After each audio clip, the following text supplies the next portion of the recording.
another beautiful day where we're voicing out the voice of those who can't voice their voice on the outside. Every day I'm voicing out my brother's voice. Every day I'm going to be voicing out those inmates that are on the inside, that are being abused, that don't have families on the outside. And we're being connected every day with other inmates and other families that do have loved ones in there that are being abused by those correctional officers that are abusing inmates. I'm not going to sit here and tell you every correctional officer is bad. A lot of correctional officers, they go in, they take care of the inmates, they do serve and protect, but there are some that are abusing the power that they have, that are abusing the badge, the uniform. And in all my research and all my conversation with the other inmates and the other families that have loved ones in there, the same names keep coming up.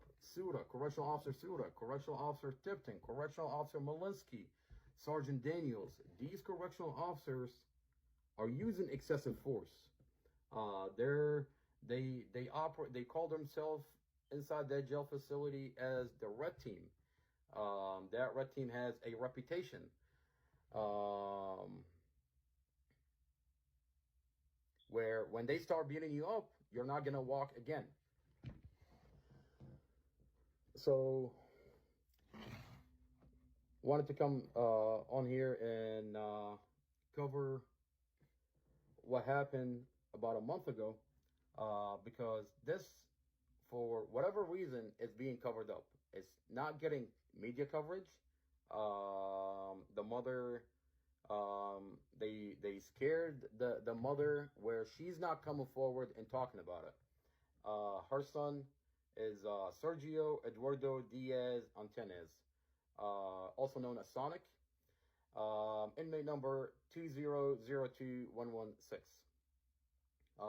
He was released 1 month after he was stabbed in Prince William County jail facility. So 2 inmates, 5 o'clock in the morning, they go into his cell and they began stabbing him. Those 2 inmates are MS-13 gang members. So after 8 minutes into it, the correctional officers went in.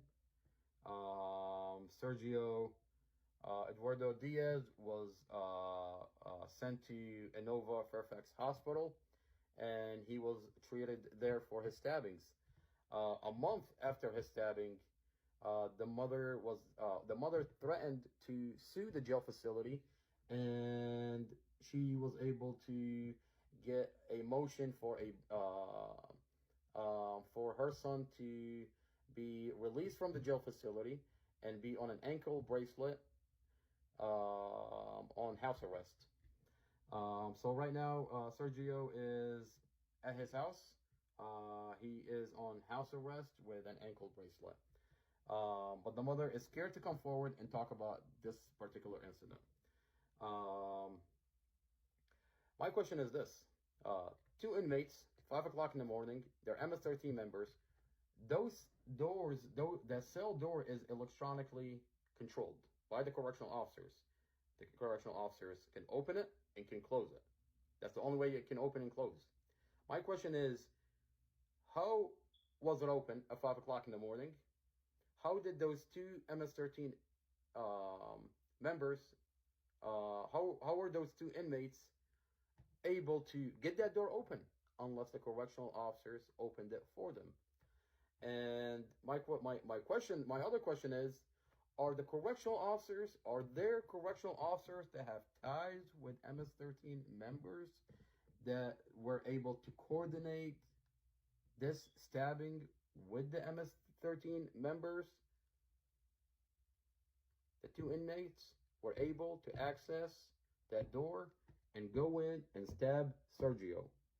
This is a question that's not being answered, and I asked this question directly to Colonel Peter Maltese. He's a superintendent. Now, sir, you're the superintendent of the jail facility. It is your job to make sure those inmates are safe. It is not your job to have this covered up. Has not been reported on the media. The mother is scared, and the community, we fear for the other inmates in your jail facility. So these are big questions that you should come forward and answer. My brother has been beaten up by correctional officer Tipton, correctional officer Malinsky, correctional officer Suda, correctional officer Sergeant Daniels. They call themselves the Red Team inside that jail facility. They're doing it to a lot of other inmates where they're beating them up. They have a reputation where if they beat you up, you're not going to walk again. And they did that to my brother. And I'm being told, I'm getting information that there is other incidents that other inmates that this is happening to. They go in, handcuff you behind your back, strip you naked, beat you up, and you can't walk again. They refuse to give you medical.